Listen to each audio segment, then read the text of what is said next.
Rohn says that the challenge of leadership is to be strong, but not rude.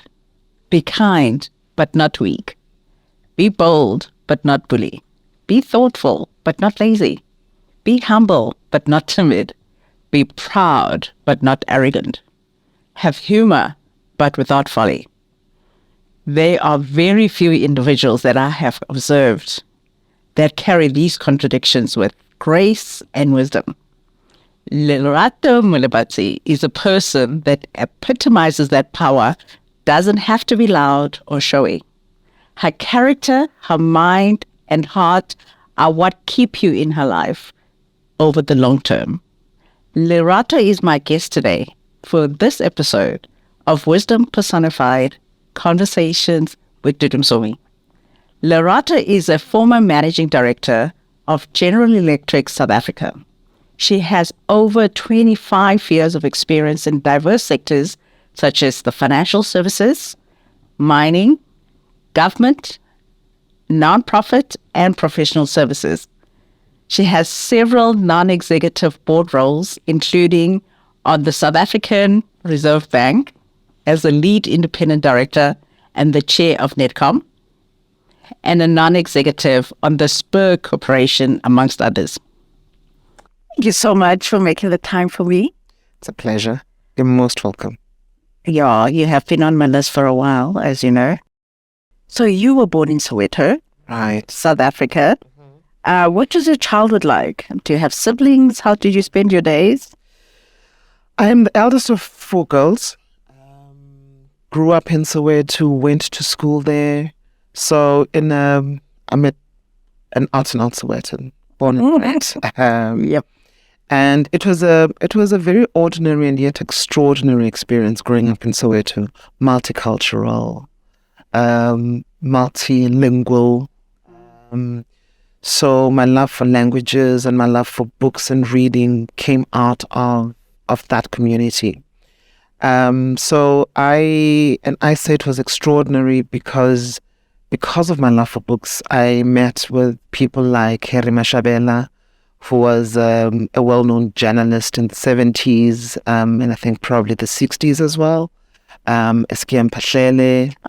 So both Uncle Harry and Uncle Ziggy, yes.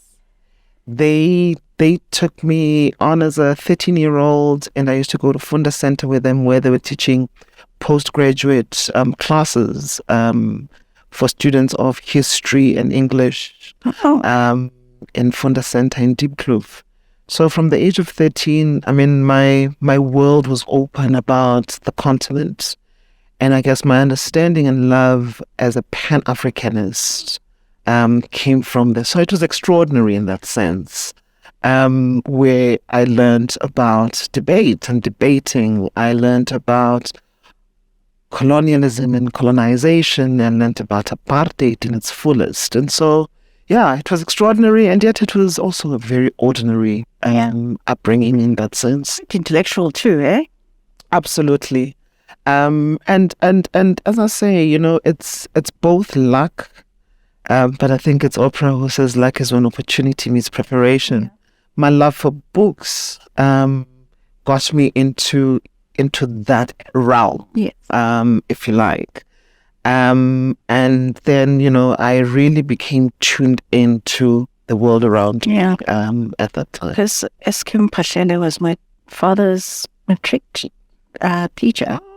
And then high. Oh, wow. So that also got me into loving literature and books and reading. And so Second Avenue was one of my favorite ones growing up.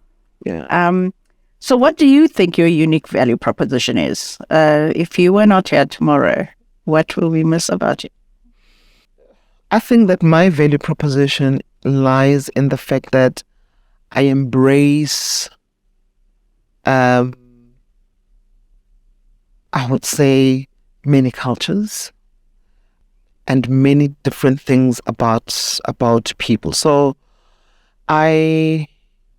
because of my love for reading and my love for books and my love for people specifically, I think I learned very early in life that people are not just one thing, right? People are good, very good, but people are also bad. Yep. And they can be very bad. So one thing can be true of many people. And so I have amassed a lot of people in my life because I take people just as they come. Yes. And I think that is my unique value proposition. In that Embrace it. I just embrace people. And also compassion. I do have the ability to put myself in other people's shoes, and try and feel and understand where they're coming from. Yeah. Yeah. Without naming names, I asked an individual about you where they had a very negative experience in a particular corporate, which we will not name. Right. And she said, out of all the leaders, that's the only one I really have respect for. Because she says, as even a South African, I have much respect for what she stands for. I don't know if she had said something else. Would I have cancelled this conversation? Well, no, if not. Maybe this would have been my Damascus moment, my moment to... So that was really, because she was really hurt in this organization. So she's just like, that is one leader I have respect for. Thank you. What is the best advice you've ever received? What did it say from whom? Sure. The best advice I've ever been given was from my grandmother, actually. Mm-hmm. Not profound and yet extremely profound. She said to me, just as I was starting in my career, she said to me, you must just realize one thing, that in life, we will never all be the same. And so there'll always be someone who's smarter than you, who is prettier than you, who is wiser than you are, thinner than, who's, so there'll always be more. And that the one thing that will be abiding for you going into the future is for you to remain true to yourself and be your authentic self, because you can't be anybody else. So choose you at any given time. And I took that for what it truly is.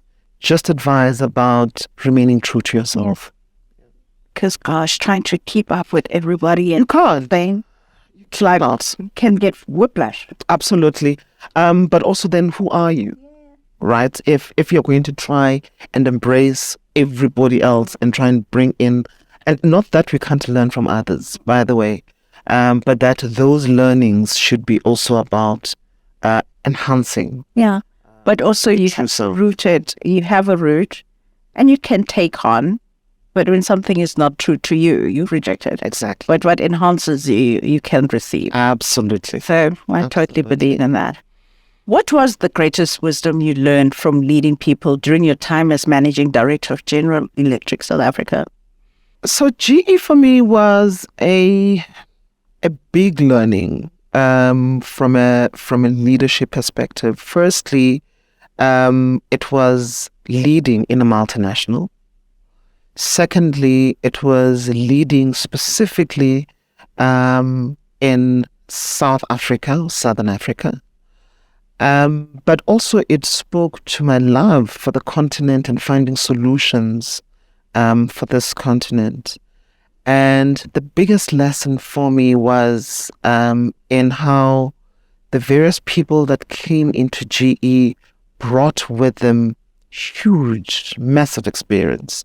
Whether it was technical, whether it was leadership skills, whether it was just them bringing in the educational experience, and bringing all of that together and allowing people to bring their fullness into the workspace. So what I have seen is that in very technical environments, we tend to only allow for people to be technical, but people are more than just technical. So if you're bringing an engineering solution without having a social context, what are you doing, right? What is it solving for?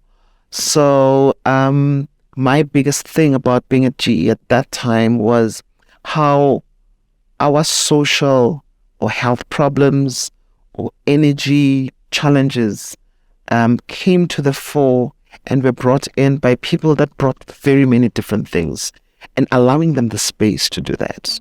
because the tendency is to micromanage, chase the elusive rent, and then forget that actually people can bring in real solutions for this continent and this country in a way that is far more than just a technology solution, but a solution that's going to assist humanity. Yeah. And I saw that in the healthcare. I saw that in the energy sector, and how we were solving, for example, the ESCOM challenges or the rail challenges.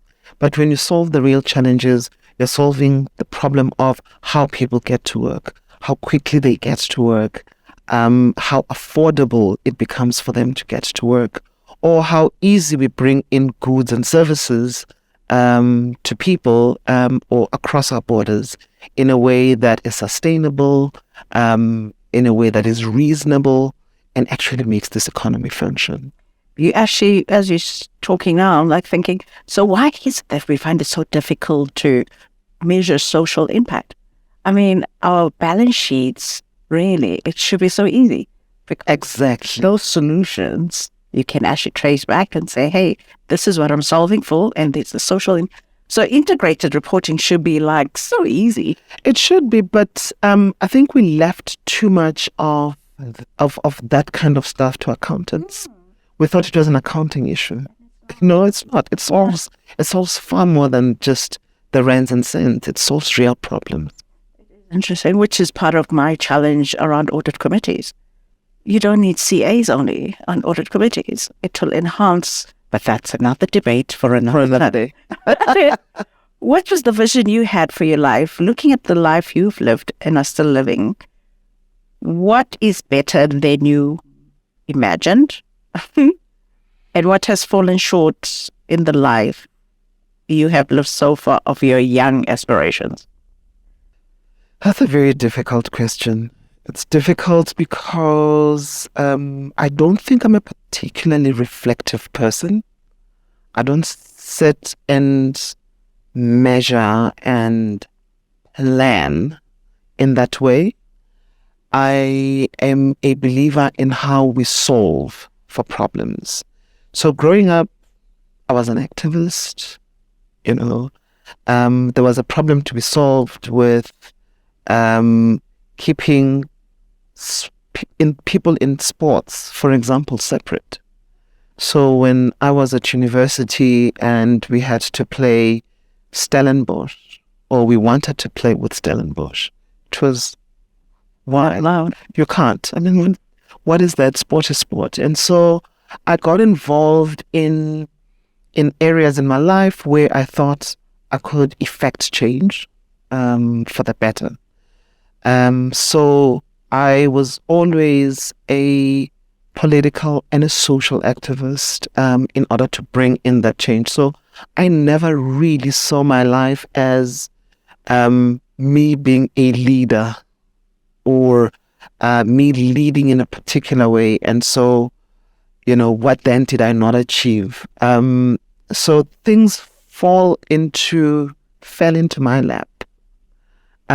Because I had already done something about a particular issue. So I can't say that I had a dream of becoming a particular anything and then that didn't happen. Yeah. So officially this year I launched my Busara leadership mentoring journey. And part of the conversations that some of the mentees and I are having is the frustration where it's like, oh, this is what I wanted my life to be and it's not there yet. I'm like, yeah, sometimes you just need to be open. Exactly. You kind of, as you're saying, you're living life, you're seeing your impact and just solve that. And allow that to grow organically. And opportunities will come. Absolutely. Absolutely. I studied psychology at university, but I was also interested in agricultural and land reform. So you did a codification of that, yeah? It had absolutely nothing to do with a psychology degree, but all of it has helped in shaping the positions that I've held previously And hopefully the other things that I'm going to do in my next career, because I believe that I am going to have another career. Yeah. It's not going to be static. I do think that in true form, I'm both a subject and a product of everything else that has happened in my life. And COVID, for example, has taught me so much about that. Is this what I'm going to be for the rest of my life? I don't think so. I think I'm going to pivot into other things because I've learned new skills.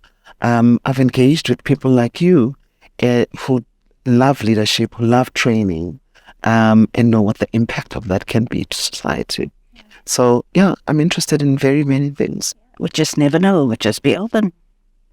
What is the one decision you wish you had never made in life, and why? I'm not about regrets, right? The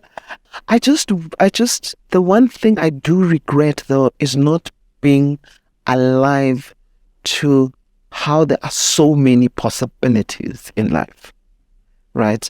I started off by saying to you that, I've always loved reading. So my love for reading in my childhood took me to many different places, helped me play many different roles through the characters in the books that I read.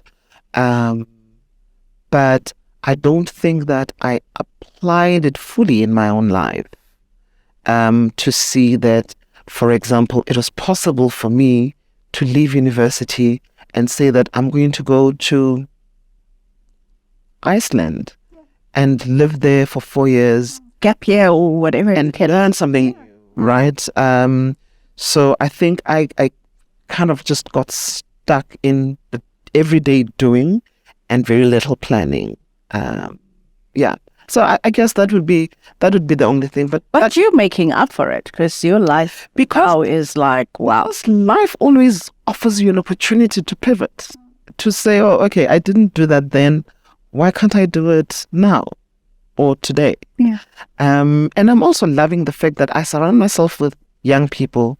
My children's friends have become my children. My friends' children are my children too. And I learn so much from them. But I've also learned that I'm not my age. I'm not my weight. So I've learned that the limitations that we put on ourselves are squarely in the definitions that we put around who we are. Yeah. Which also define our experiences, which limit our lives. Oh, yeah. What trait do you admire most in others that you do not have? And why do you admire that particular trait? Courage. Which I find in you, sort of now expand. I think courage. I think that if I had taken more risks and was willing to take a lot more risks, I would do so much more. So I worry, for example, about taking on projects because, where am I going to find the time to do it? Or do I really have the capacity to handle this type of project? Where am I going to find the people who are going to help me do it? So I take too long, I think, to make decisions. Whereas I think other people are a lot more courageous. They just go in and they do it and they'll figure it out as they go along. So I'm not that person who's going to figure it out as I go along. I think it's also a function of being in the corporate sector for too long because you have all of these things that cushion you. So very true that you reflected on that. For somebody who doesn't reflect. Yeah. No, because people actually undermine how established a lot of things are. That you go and you fit and it's there. Unlike when you have to develop things on your own. There is no blueprint. You just figure it out. You figure it out, yeah. So I think that was it. And I also did not have, in my younger years, I did not have the courage to just jump out of corporate and go and do it, right? And again, it's the cushioning that the corporate sector gives you. That the processes are already there. The systems are already in place. All you have to do is come up with your own little strategy and plan and execute within the confines of these things that already exist in a corporate environment. So, which is interesting because my personality was not that. I was lucky that my first career allowed that personality of no blueprint. So just, and I wasn't told that, oh, you're an account executive, you're not allowed to have strategic conversations. You're not allowed. So I did not know what I was not allowed to do.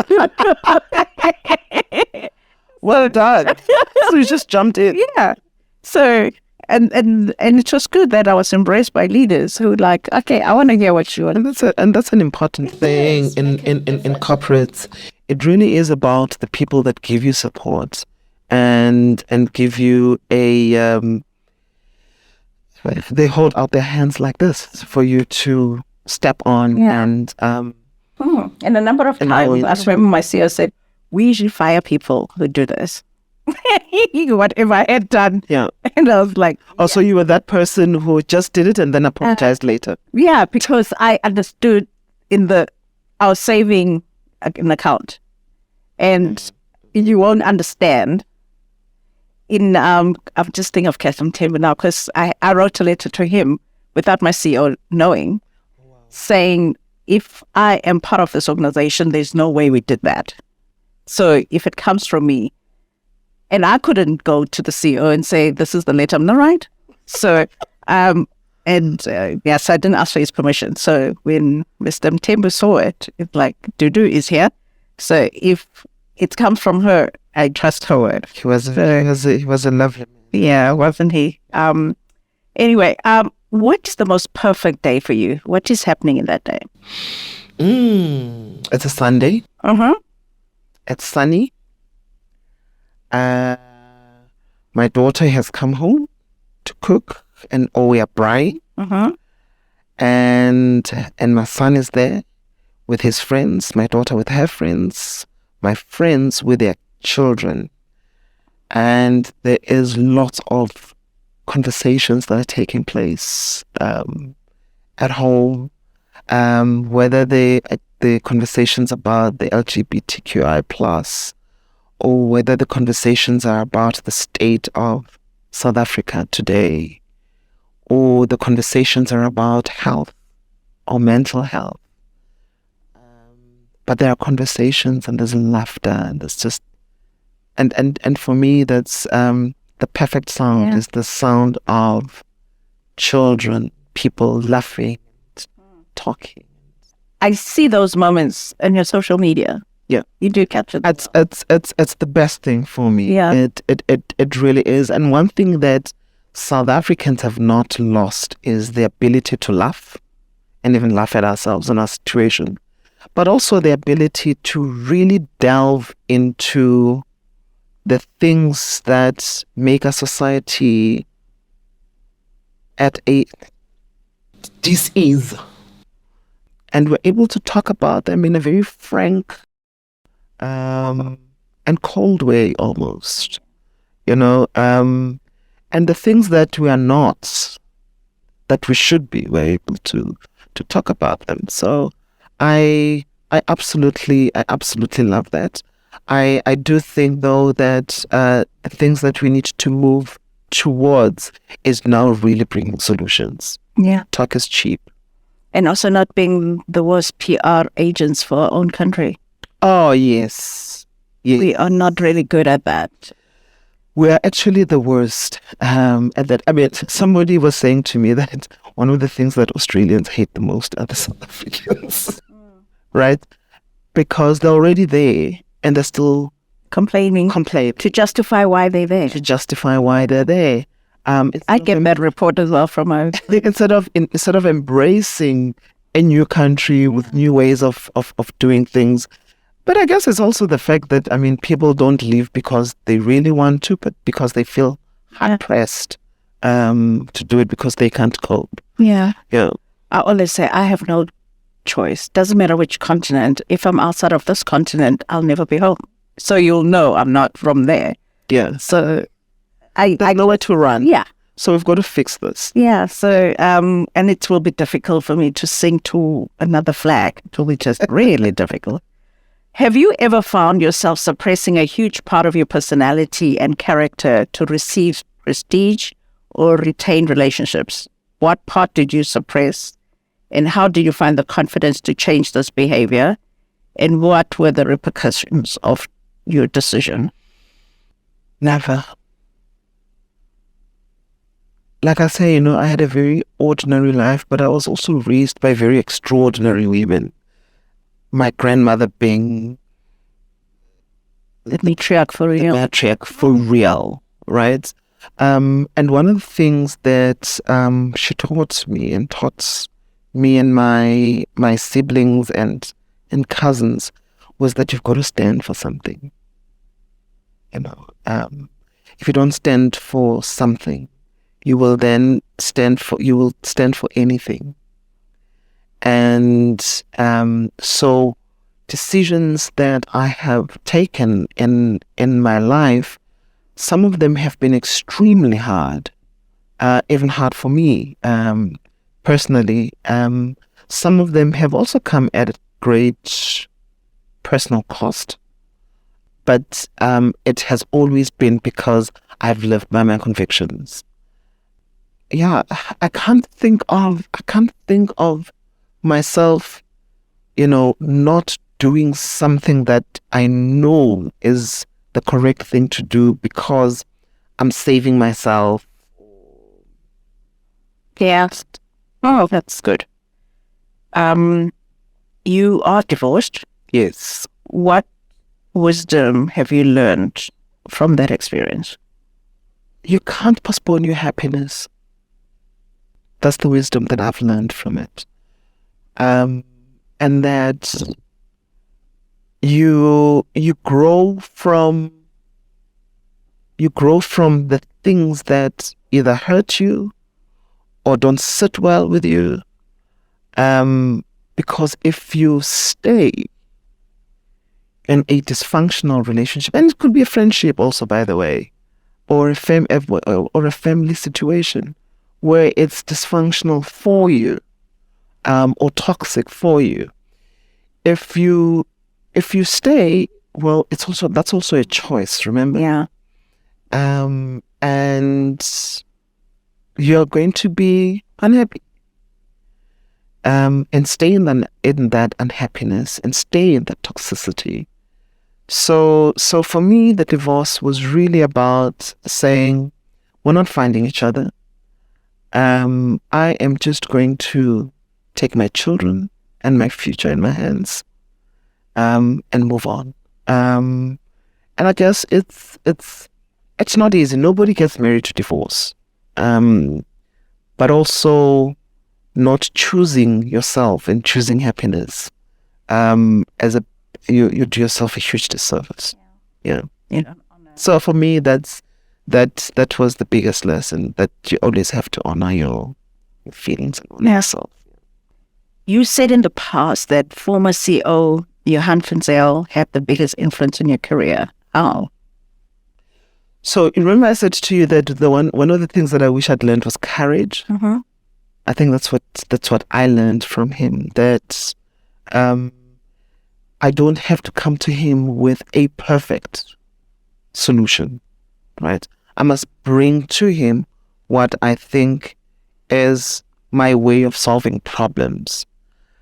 But also a big part of what I learned from him, from a leadership perspective, is to leave people alone, leave people to do what you have brought them into the organization to do, and trust them to do it.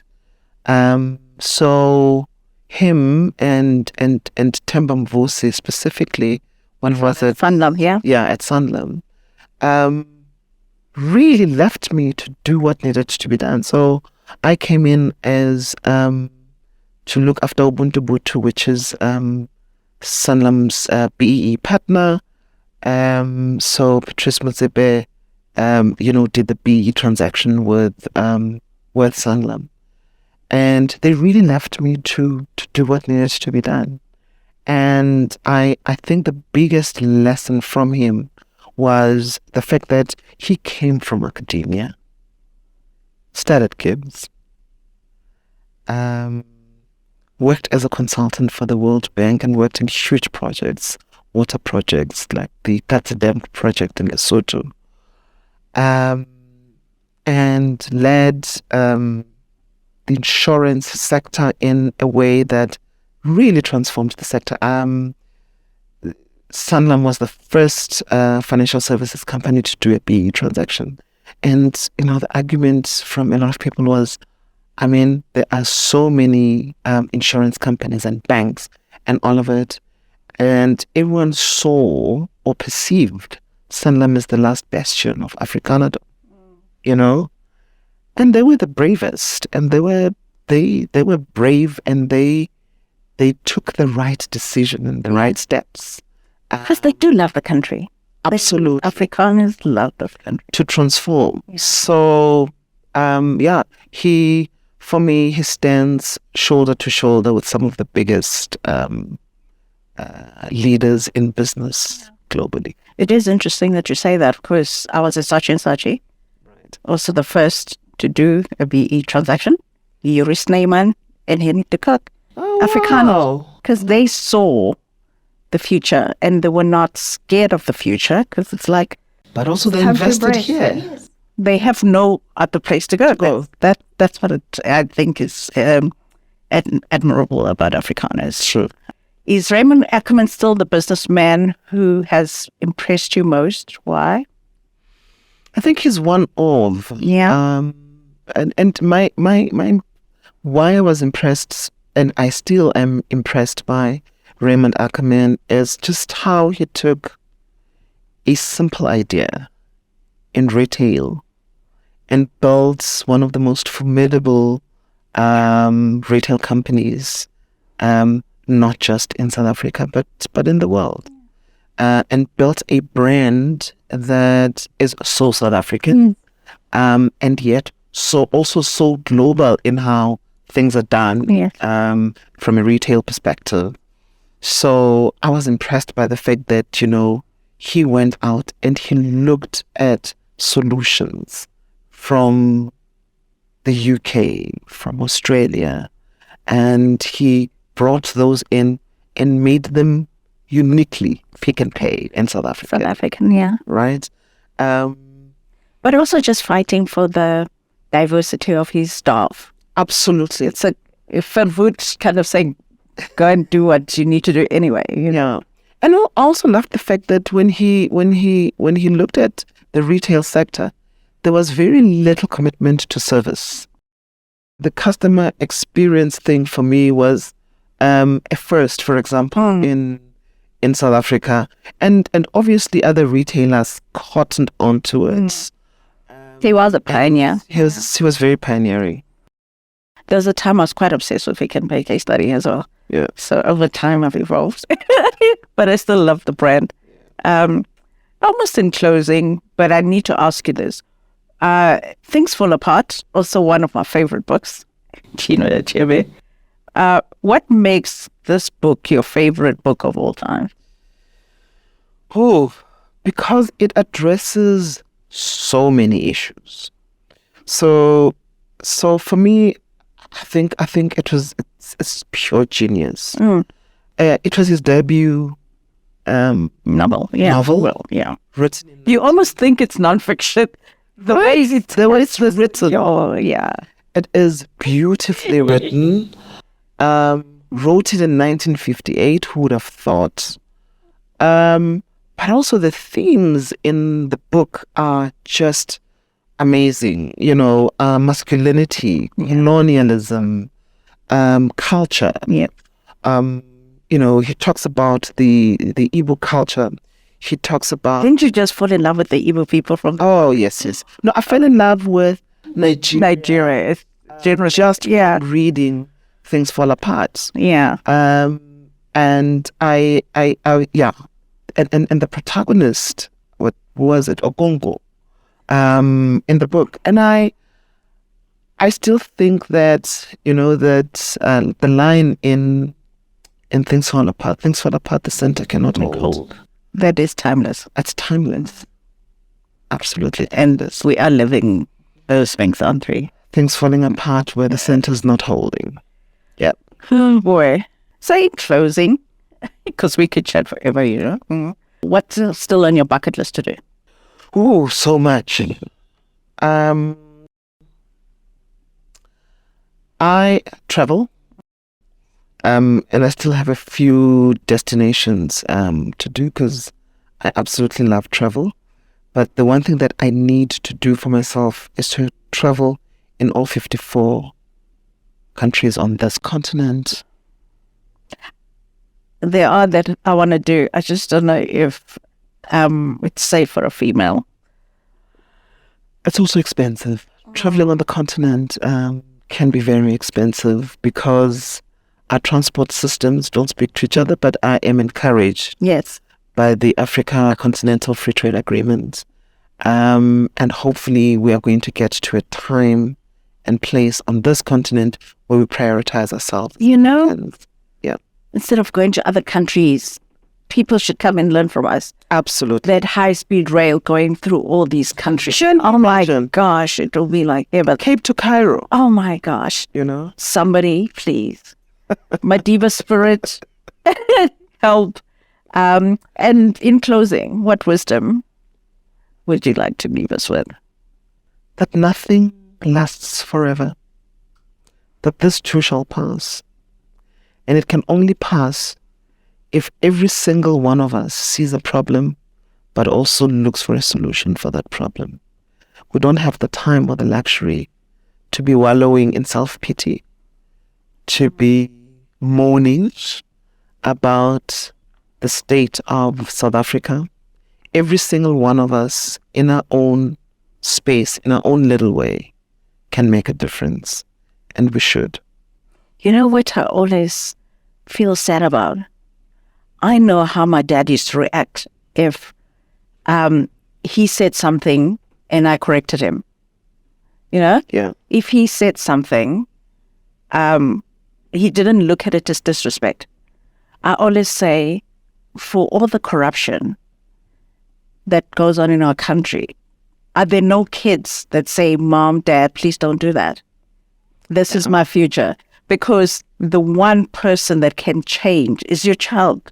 You feel it. Absolutely. And I just think, are these people not having conversations to say, it's great that we have this house, we have this, but potholes, power cuts, blackouts, and then we go to these countries and we think we are all that. But here's the truth also. You can steal everything. But when you start stealing your children's future... which is why I'm thinking they have the way to change all this. When you steal your children's future, it's something that's going to come back to bite not you, but your future generations. So it is crucial. It is absolutely crucial that each and every single one of us, and we must teach this to our children, we must talk about it. We must have social messaging. We grew up in an era where we knew that you brush your teeth in a circular way. There was all of that social messaging. Chew 32 times. My mother literally teaches to chew 32 times. And you do it in the morning, and you do it before you go to bed. We were taught not to litter. Yeah. Pick up after you. Pick it up. Pick it up. I come late. Yeah. So all of that social messaging also needs to come back. It is no longer existing, isn't it? Yeah. So we need to bring all of that in, and you need to do your training, because I'm with you on the training. Yeah. If we're sitting on a ticking time bomb with our youth, if we don't train for not just the current challenges that we have, but even for future challenges that we might have, we're not going to have much of a country. So, but I am enthused, and I'm excited about some young people that I've come across, and men and women like you and I who say it can be done, and people who do what you do, have a podcast, and have these important So we need all channels to conversations. get information out there. And these courageous conversations is what is needed. Yeah. Hey, my friend, thank you very much. Thank you. What a privilege. Thank you. Thank you for having me. There we are, folks. Hope you have enjoyed this episode with this South African powerhouse and that you are inspired by our conversation. Thank you for making time for this episode of Wisdom Personified Conversations with Dudu Msomi. Please like and subscribe to our channel. Click on the bell notification to be informed when our next episode is available. Wisdom Personified Conversations with Dudu Msomi is also now available on Facebook Watch, Apple and Google Podcasts, as well as Spotify. Enjoy the wisdom journey.